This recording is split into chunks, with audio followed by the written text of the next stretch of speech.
তো মনে রাখবেন, আমরা দরুদ শরীফ পড়ি, আমাদের দরুদ শরীফ সরাসরি রহমতের নবী শোনেন। এই ক্ষমতা আমার নবীর আছে না নাই? এই ক্ষমতা আমার নবীকে দিয়েছেন কে? আল্লাহ যদি ক্ষমতা দেয় আমাদের আপত্তি আছে কোনো? আল্লাহর হাবিব বলেন, قال رسول الله صلى الله تعالى عليه وسلم أنا أسمع صلاتكم علي بلا واسطة। আপনাদের শরীরে যতটুকু শক্তি আছে একবার চিৎকার দিয়ে বলুন, ইয়া রাসূলুল্লাহ। অনেক আওয়াজ বাড়ছে, আরেকটু হলে ভালো হয়। আরেকবার বলুন, ইয়া রাসূলুল্লাহ। ইয়া রাসূলুল্লাহ বলতে ভালো লাগে না?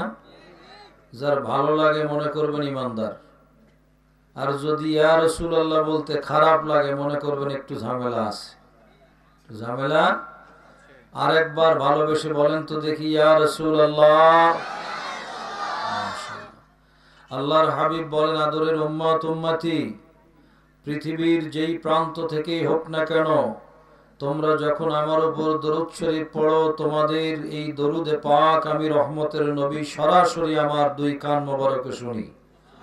তবে মাঝখানে কোনো মাধ্যম লাগে না, বিলা ওয়াসিতা, একবারে মাধ্যম ছাড়া সরাসরি আমি রহমতের নবী শুনি।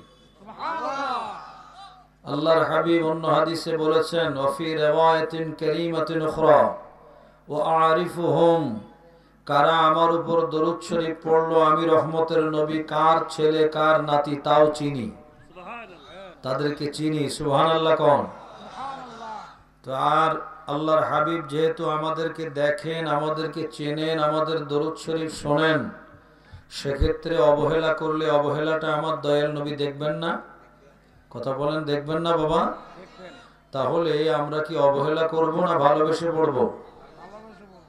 আর একটু চিকিৎসা করি, দেখি আল্লাহ পাক দয়া করে কিনা। হুজ্জাতুল ইসলাম আবু হামিদ মুহাম্মদ আল গাজালি রহমতুল্লাহ আলাইহির লেখা মুকাশশাফাতুল কুলুবের মধ্যে আছে, তিনি খুব বড় আলেম না হলেও মাত্র 3 লক্ষ হাদিসের হাফেজ ছিলেন। কয় লাখ? ছোট হুজুর না বড় হুজুর? আর আম্মাজান আয়েশা সিদ্দিকা রাদিয়াল্লাহু তাআলা আনহা, তিনি 6 লক্ষ হাদিসের হাফেজা ছিলেন। তো এই 3 লাখ হাদিসের হাফেজ ইমামে গজালি, তিনি তার কিতাবের মধ্যে হাদিস এনেছেন।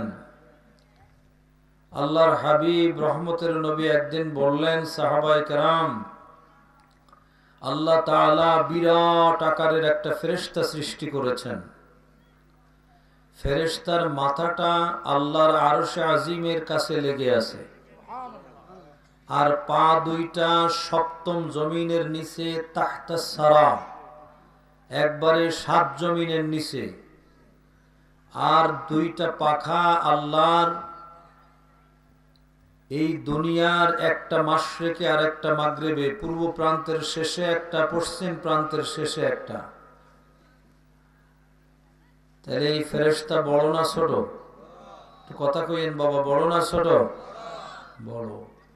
কত বড় ক্যালকুলেটর মেশিন দিয়ে হিসাব করে পারা যাবে? বিরাট ফেরেশতা, হিসাবের বাইরে এত বড়। মজার ঘটনা হলো, এই ফেরেশতার শরীরের মধ্যে আল্লাহর সৃষ্টি যত, তার শরীরের মধ্যে পাখা আছে তত। তাহলে মানুষ কি একটা? জিন কি একটা? গাছ গাছালি তরুলতা কি একটা? তাহলে যত সৃষ্টি তত তার শরীরের মধ্যে পরম পাখা আল্লাহ সেট করে দিয়েছেন। দেওয়ার পরে আল্লাহ পাকের আরশ আজিমের কাছে আল্লাহ তাআলা একটা নূরের দরিয়া বানিয়েছেন, নূরের সাগর। এই সাগরের মধ্যে ওই ফেরেশতাকে একবার ডুব দিতে বলেন, তখন যখন কেউ আল্লাহর হাবিব বলেন আমার উপরে দরুদ শরীফ পড়ে, ঠিক ওই মুহূর্তে আল্লাহ তাআলা তাকে নূরের দরিয়ায় ডুব দিতে বলেন।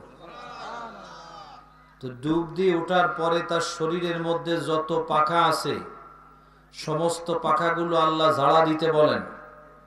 ঝাড়তে বলেন, যখন ঝাড়া দেয় সাথে সাথে নূরের ছিটা পড়ে, প্রত্যেক ছিটা থেকে একজন করে ফেরেশতা সৃষ্টি হয়।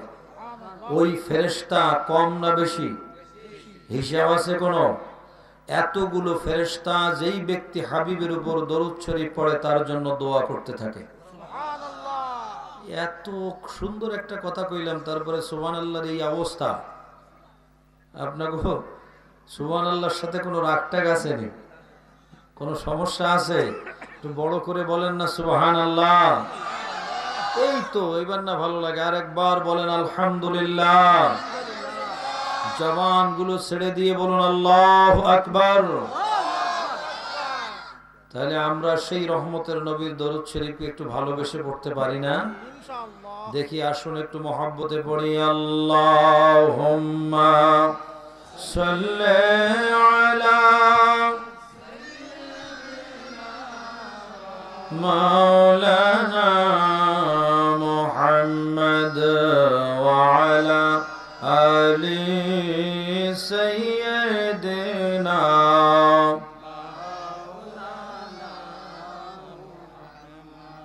চিকিৎসায় কাজ হয়নি, যা দেখলাম। চিকিৎসা যে করলাম, আর একটু চিকিৎসা দেই। মেশকাতুল মাসাবি আমি টাইটেল মাদ্রাসায় অদম পড়াই। এই মেশকাতের মধ্যে একটা বাব আছে, বাবুস সালাতি আলান নবী ওয়া ফাদলিহা, আমার দয়াল নবীর উপর দরুদ শরীফ পড়া এবং ফজিলতের অধ্যায়। এই বাবের মধ্যে হাদিস আছে, অংশ বিশেষ আপনাদেরকে শোনাই। আল্লাহ তাআলা জিবরাইল ফেরেশতাকে আমার আপনার নবীর দরবারে আমাদের জন্য দুটি সুসংবাদ সহকারে পাঠিয়েছিলেন। সুবহানাল্লাহ কহুন।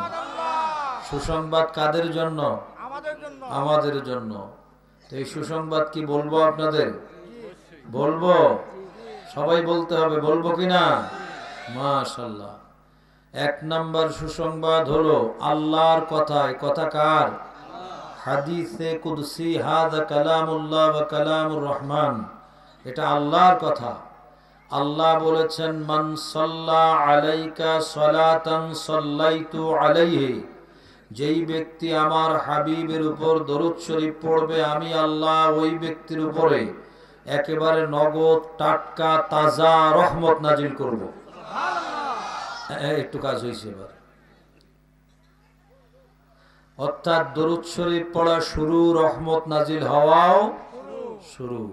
এক সুসংবাদ। নাম্বার দুই, ওয়ামান সাল্লামা আলাইকা, আয় হাবিব যেই ব্যক্তি আপনাকে সালাম দেবে। কি দেবে? আপনারা কি দয়াল নবীকে সালাম দেন? দিবেন, এটা আল্লাহ দিতে বলেছেন। অর্ডারটা কার? কোরআন শরীফে আছে, হাদিসেও আছে। আল্লাহ বলেছেন ওয়াসাল্লিমু তাসলিমান। তাসলিমানের ব্যাখ্যা হলো, তাফসীর হলো আয় তা'যীমান ওয়া তাকরীমান ওয়া তাওকীরান ওয়া তাশরীফান। সুবহানাল্লাহ। আপনার ভিতরে যত সম্মান আছে সবচেয়ে বেশি করে সম্মান দিয়ে আমার নবীকে সালাম দিতে হবে। বড় করে কর না সুবহানাল্লাহ। তো শুধু তাই না, আমাদের বাংলাদেশ বলেন, ইন্ডিয়া বলেন, পাকিস্তান বলেন, এই বর্রে সগীরের মধ্যে সবচেয়ে বড় মুহাদ্দিস যিনি ছিলেন, যিনি মুহাদ্দিসদের ওস্তাদের ওস্তাদের ওস্তাদের ওস্তাদের ওস্তাদ, সেই মুহাদ্দিস দেহলভী রহমতুল্লাহ আলাইহি আমার নবীকে কেমন করে সালাম দিতেন। কিতাবের নাম আখবারুল আখিয়ার। উনি লিখছেন মোনাজাতে বদরগাহে কাজিউল হাজাত। সেখানে তিনি আমার নবীকে কত সম্মান করে সালাম দিতেন। তাই তিনি লিখে দিয়েছেন, আয় আল্লাহ, मेरा कोई अमल ऐसा नहीं है जो तेरे दरबार के लायक हो, क्योंकि मेरे तमाम अमल में फसाद नियत तो कमी अमल शरीक है। अलबत्ता मुझ हकीर फ़कीर का एक अमल सिर्फ तेरी जात पाक की इनायत की वजह से बहुत शानदार है। वो ये है कि मीलाद मुबारक सल्लल्लाहु अलैहि वसल्लम के मौके पर मैं खड़े होकर सलाम पढ़ता और नहायत ही आजीज़ी, खाकसारी, मोहब्बत खुलूस के साथ तेरी हबीब पाक सल्लल्लाहु अलैहि वसल्लम पर दुरूद सलाम भेजता रहा। দেখছেন তো, ভালোবেসে সুবহানাল্লাহ বলছে। সবাই কিন্তু বোঝে নাই, তারপরেও সুবহানাল্লাহর আওয়াজ আছে। আর আমার বেশি ভালো লাগতেছে আমার ঘোষক যেভাবে পানটা খাইছে, ইতি বেড়া সুবহানাল্লাহ। পান খাওয়ার আমি ঘোষণা করার সময় দেখতেছি আমার কাছে মনে হচ্ছে যোদ্ধা, একজন মুজাহিদে মিল্লাত।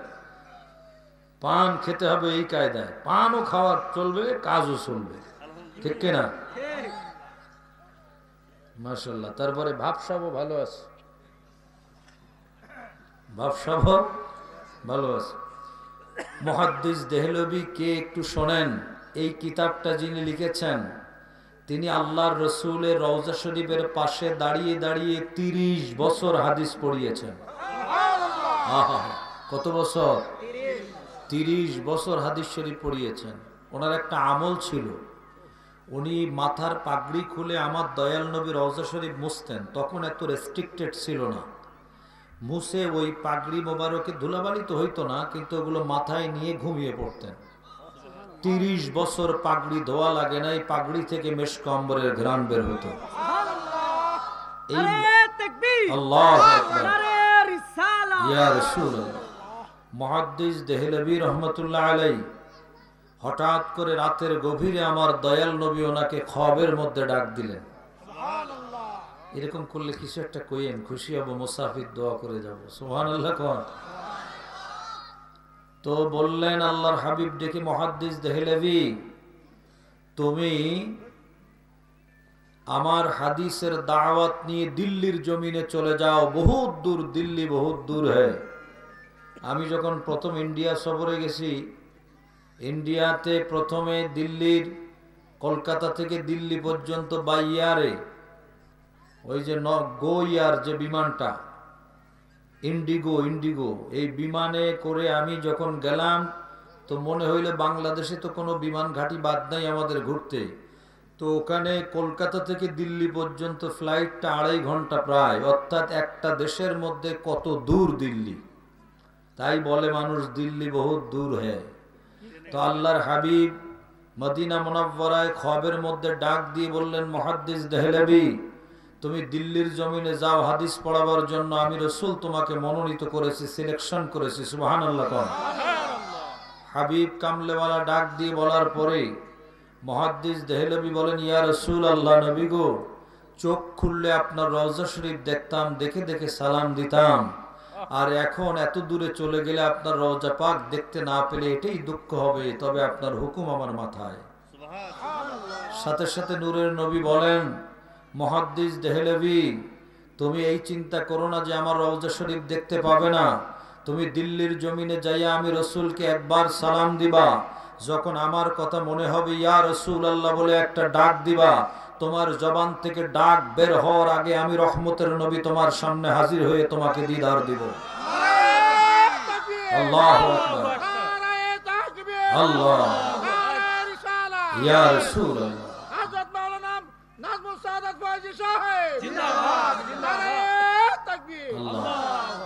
হুজুর পাশ, মানে আমার এই নাম সহজে কেউ উচ্চারণ করতে একটু না। আমার বাপে এমন এক নাম রাখছে, আমিও বুদ্ধি করে আমার ছেলের নাম দিছি এরকম ঢুকাইয়া, যে আমার নাম কঠিন, আমার ছেলের নামও কঠিন হোক, দেখি কে কি কয়। এদের নাম দিছি নাজমুত তাহসিন জিলানী, দাঁত মুখ ভেঙে যায় বলতে। তা আমার নাম কি একটা নাম রাখছে নাজমুস, অর্থটা খুব সুন্দর, চমৎকার অর্থ। নাজমুস সাআদাত মানে সৌভাগ্যের তারকা, এটা সুন্দর অর্থ। তো ডিফরেন্ট লাকি স্টার। হুজুর তো খুব ইংরেজি বললেন, শুনে খুব ভালো লাগলো। একটু আলেমদের মুখে ইংরেজি ভালো লাগে, তাই না? তো যাই হোক, এখন আমার এই নাম যেহেতু সুন্দর করে উনি বলতে পারছেন, উনি কামিয়াব। কারণ এই নাম যেখানে যাই আমি, কেউ শাহাদাত, কেউ নাজমুল হোসেন শাহাদাত বানায়, এরকম করতে করতে দেখি যে আমি আমার এই নামটা থুয়ে একটু আল্লাহ রসুলের নারা দাও, আমার এটা থাক। তো যাই হোক, এই মুহাদ্দিস দেহলভী কত বড় ভাগ্যবান। তো ওনার মতো একজন মুহাদ্দিস হাদিসের ওয়াসাতা নেওয়ার জন্য বাংলাদেশ, ভারত, পাকিস্তান বলেন আর নেপাল বলেন আর যেখানে বলেন না কেন, ওনার ছাড়া কেউ মুহাদ্দিসের সনদ নিতে পারে না। সুবহানাল্লাহ কোন। সেই মুহাদ্দিস দেহলভী বলেন, আমি আমার রাসূলকে কেমনে সালাম দিয়েছি? বলতেছেন যে আজিজি, নেহায়েত হি আজিজি ও খাক সারি, একবারে আজিজি মানে আজিজিয়ান কেসারি, নিজেকে অত্যন্ত ছোট বিনয়ী মনে করে, খাকসারি মানে মাটি সমান মনে করে, খাক মানে মাটি, মোহাব্বত খুলুস কে সাথ, ভিতর থেকে ইখলাসের সাথে নিষ্ঠার সাথে অতি মহাব্বতে আমার নবীকে আমি দাঁড়িয়ে সালাম দিয়েছি। তো ওই দয়াল নবীর উপর দরুদ আর সালাম কেমনে দিতে হয় তাই আপনাদেরকে একটু শুনাইলাম, যে আমরাও দেই। আমার আরো সুন্দর কথা হলো, এই মুহাদ্দিস দেহলভী রহমতুল্লাহ আলাইহি জীবনে কোনোদিন হাদিস শরীফ বসে পড়ান নাই। কত বড় গভীর তত্ত্ব একটু জেনে রেখে দেন। ওনার জ্বর আসছে, এই জ্বরে উনি শরীরটা কাঁপতেছে, তো ছাত্ররা সেদিন, তারপরে উনি হাদিসের দর্শ দিতে এসেছেন, পড়াতে আসলে ছাত্ররা ওনার জন্য একটা চেয়ার এনে দিয়েছেন, যে হুজুর আজকে তো শরীরটা কাঁপতেছে, কেমনে পড়াবেন, জ্বর আসছে। হুজুর চেয়ার দেখে কাঁদতেছেন, বাবা আমার জন্য চেয়ার আনছো, আমি তোমাদেরকে পড়াই, তোমরা আমাকে এখনো চিনতে পারো নাই যে আমি আমার হাবিবের প্রেমে কত বড় পাগল, তোমরা আমার জন্য চেয়ার নিয়ে আসছো। কেন চেয়ার নিয়ে আসছো? একখান হাদিস শরীফ পড়তে গেলে একবার দরুদ একবার সালাম পড়া লাগে, তার মানে ক্বালা রাসূলুল্লাহ সাল্লাল্লাহু আলাইহি ওয়াসাল্লাম, একবার দরুদ একবার সালাম, সাল্লাল্লাহু দরুদ ওয়া সাল্লামা সালাম। তো আমার দয়াল নবীর দরুদ আর সালাম পড়ে হাদিস পড়াইতে হয়। আল্লাহ হুকুম করেছেন তাজিমের জন্য, ওয়াসাল্লিমু তাসলিমা, সেই রহমতের নবীর তাজিম সম্মান করে আমি দাঁড়িয়ে সারা জীবন হাদিস পড়াই, কারণ আমি আমার নবীর উপরে দরুদ আর সালাম পড়ে হাদিস পড়ি, অতএব আমি বসে পড়তে পারবো না। বলেন না সুবহানাল্লাহ। তো আল্লাহ পাকের দ্বিতীয় সুসংবাদটা হলো, ওয়ামান সাল্লামা আলাইকা, আই হাবিব, যেই ব্যক্তি আপনাকে সালাম দেবে, সাল্লামতু আলাইহি, যেই ব্যক্তি আমার হাবিবকে সালাম দেবে, খোদ আমি আল্লাহ তাকে সালাম দেব। বলেন সুবহানাল্লাহ। তাহলে আমরা সালাম দেব দয়াল নবীকে, আমাদেরকে সালাম দিবেন কে? আল্লাহ। তাহলে আল্লাহ যদি আমাদেরকে সালাম দেয় দয়াল নবীকে সালাম দেওয়ার কারণে, এর চেয়ে বড় সৌভাগ্যের আমল কি আর জগতে আছে? এই আমলটা কি ছেড়ে দেওয়া যাবে? এই আমল কি মহব্বতে করার দরকার আছে না নাই? কারণ যেই আমল করলে আল্লাহর সালাম পাওয়া যায়, হাদিসে মিশকাত বাবের নাম আবার বলে দেই, বাবুস সালাতি আলান নবী ওয়া ফাদলিহা, বের করে দেখেন রহমতের নবী কামলেওয়ালা কি বলেছেন। অতএব সেই রহমতের নবীর প্রেমে মায়ায় ভালোবাসায় আমরা যেই নবী কবরে, হাসরে, মিজানে, পুলসেরাতে, বেহেশতের দরওয়াজায় এবং হাউজে কাউসার বিতরণ করে শাফাআত করে আল্লাহর জান্নাতে দিবেন, ওই নবীর মহব্বতে আবার দরুদ শরীফ পড়ি। আল্লাহুম্মা সাল্লি আলা মাওলানা মুহাম্মদ ওয়া আলা আলি সাইয়্যিদিনা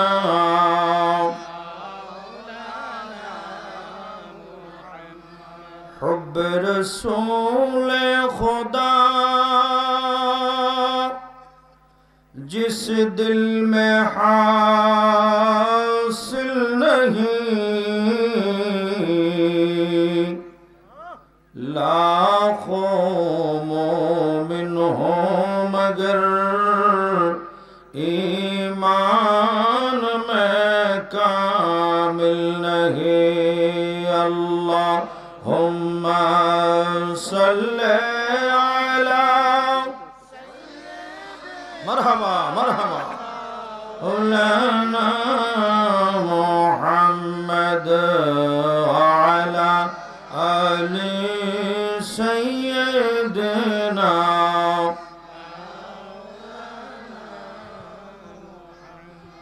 निगाहे इश्क मस्ती में वही अव्वल वही आखिर, वही कुरआन वही फुरकान वही यासीन वही ताहा। अल्लाहुम्मा मरहबा मरहबा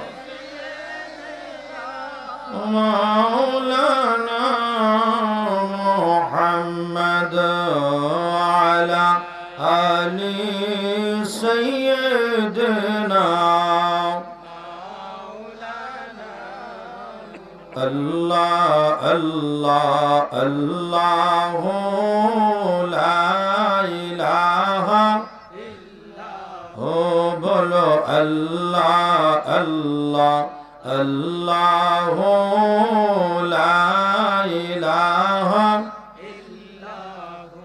মেরাজ শরীফ গেলেন अपनी बुराक सवार बोलুন ইয়া রাসূলুল্লাহ बिना पर्दाय प्रेमेर आलाप बिना पर्दाय प्रेमेर आलाप माबूदेर दीदार नबीजी अल्लाह अल्लाह ला इलाहा हो बोलो अल्लाह अल्लाह अल्लाह ला इलाहा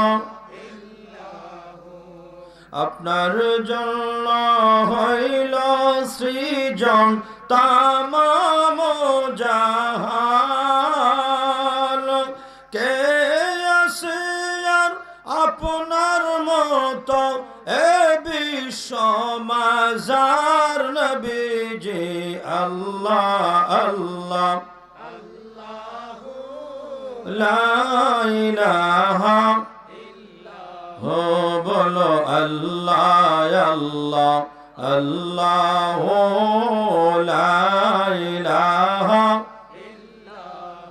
ला इलाहा इल्लल्लाह मुहम्मदुर रसूलुल्लाह सल्लल्लाहु ताला अलैहि वालिहि वसल्लम बाबरा আল্লাহর হাবিবের মহব্বতে আলোচনায় যাওয়ার আগে দুইটা মিসরা নাআতে পাক পড়ব। আমি হাতে ইশারা করলে আপনারা ভালোবেসে একটু ইয়া রাসূলুল্লাহ বলতে পারবেন ইনশাআল্লাহ। বাকারে এই নাতটা যিনি লিখেছেন উনি ১৫০০-এর উপর কিতাব লিখেছেন। একখান কিতাব আমার কাছে আছে মাত্র ২২,০০০ পৃষ্ঠা। কয় হাজার? কিতাবের নাম আল আতায়া আন নববিয়্যা আল ফাতাওয়া আর রাজবিয়্যা, ২২,০০০ পৃষ্ঠা, ৩২টা খণ্ডে ভাগ করা। এই বড় আলেমের লেখা, যিনি আমার মায়ের নবীকে এত ভালোবাসতেন, এতই মহব্বত করতেন, জীবনে কোনোদিন মদিনা মুনাওয়ারা মক্কাতুল মুকাররমার দিকে উনি থুথু নিক্ষেপ করেন নাই। মহব্বতে সুবহানাল্লাহ কন। সুবহানাল্লাহ। বকারে খুশ हैरान মগিসনে ইয়া রাসূলুল্লাহ, একসাথে ইয়া রাসূলুল্লাহ। পরেশানম পরেশানম মগিসনে ইয়া রাসূলুল্লাহ। नदारम जुज तुमल जाए नदानम जुज तुम आए तुए खुद साजो समानम अगिसने या रसूल अल्लाह। बकारे ख़ैश हैरान मोगिसने या रसूल परेशानम परेशानम मोगिसने या रसूल अल्लाह सल्लल्लाहु अलैहि वसल्लम। पश्चिम पाँचधाम জামে মসজিদ ও যুব সমাজের উদ্যোগে তৃতীয় বার্ষিক ইসলামী মহাসম্মেলনের মোহতারাম সভাপতি জনাব এ.কে.এম. মোহাম্মদ নুরুজ্জামান সাহেব, পাঁচধা, কিশোরগঞ্জ, আল্লাহ শেফা নসিব করুন, আমিন। সহসভাপতি জনাব হাজী মোহাম্মদ রইসউদ্দিন ভূঁইয়া সাহেব, যিনি আমার আগে অত্যন্ত সুন্দর করে আল্লাহর কোরআনের তাফসীর পেশ করতেছিলেন। মুফাসসিরে কোরআন, মুজাহিদে আহলে সুন্নাহ হযরতুল আল্লামা মাওলানা শাহ মুহাম্মদ ওমর ফারুক সিদ্দিকী সাহেব, مد جله العالي بارك الله في حياته وخدمته وصحته وعلمه محبة بلنا آمين প্রধান আকর্ষণ অত্যন্ত সুন্দর কণ্ঠে যিনি আপনাদেরকে ওয়াজ শুনিয়েছেন আমার অত্যন্ত মহব্বতের ভাই প্রিয় ব্যক্তিত্ব বন্ধুবর হযরত মাওলানা হাফেজ মোহাম্মদ সিদ্দিক রহমান আল কাদরি সাহেব সেক্রেটারি গাউসিয়া কমিটি বাংলাদেশ কিশোরগঞ্জ জেলা খতিব পৌলাই পাতারিয়া পাড়া জামে মসজিদ ওয়াইজিন কারাম মাওলানা নুরুজ্জামান সাহেব মাওলানা আল মামুন সাহেব মাওলানা সাদিকুর রহমান সাহেব বিশেষ আকর্ষণ হাফেজ কারি শায়ের মিজানুর রহমান আল কাদরি জিদ মজদুহু ওয়া শরফুহু আমিন এবং মাহফিল পরিচালনায় যিনি অত্যন্ত বজ্র কণ্ঠে অগ্নিঝরা কণ্ঠে মাহফিল পরিচালনা করে আসছেন হযরতুল আল্লামা মাওলানা আবুল খায়ের মোহাম্মদ জাকারিয়া সাহেব খতিব মুকাররম মসজিদ পশ্চিম পাঁচদা জামে মসজিদ সার্বিক তত্ত্বাবধানে যার দাওয়াতে আমরা এসেছি আমার অত্যন্ত মহব্বতের ভাই মহতারাম সিদ্দিকুর রহমান সাহেব সহ বিভিন্ন স্থান থেকে আগত আল্লাহর হাবিবের আশিকরা ইমানদার ভাইয়েরা পর্দার অন্তরালে আমার মা বোনেরা সকলকে নিয়ে রব্বে করিম জাল্লা ওয়ালা মাবুদের দরবারে শুকর সুজুদ আদায় করি যে আল্লাহ তাআলা শীতের রাতে রহমতের নবীর প্রেমের বাগানে আমাদেরকে আসার বসার তৌফিক দিয়ে মোবারক করেছেন সেই আল্লাহ তাআলার দরবারে প্রাণ ভরে শুকর আদায় করি বলি আলহামদুলিল্লাহ বলুন হামদান কাসীরান তাইয়িবান মুবারাকান ফীহি আল্লাহ পাক রব্বুল আলামিনের হাবিবের দরবারে দরুদ ও সালামের হাদিয়া পেশ করছি আল্লাহ কবুল করুন বলুন আমিন